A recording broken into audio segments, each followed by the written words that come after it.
Varaha, the boar and the rise of land mammals. Namaste. We've seen Matsya, the fish, symbolizing life in water. Then came Kurma, the tortoise, representing amphibians that could survive on both land and water.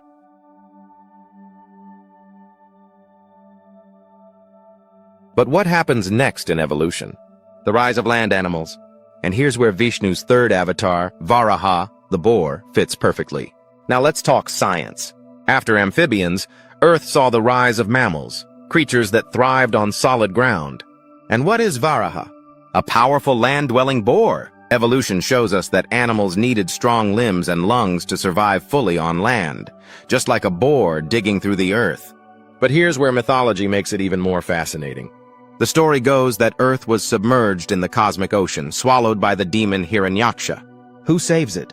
Varaha, the divine boar, who dives deep into the waters, lifts the earth on his tusks, and restores balance.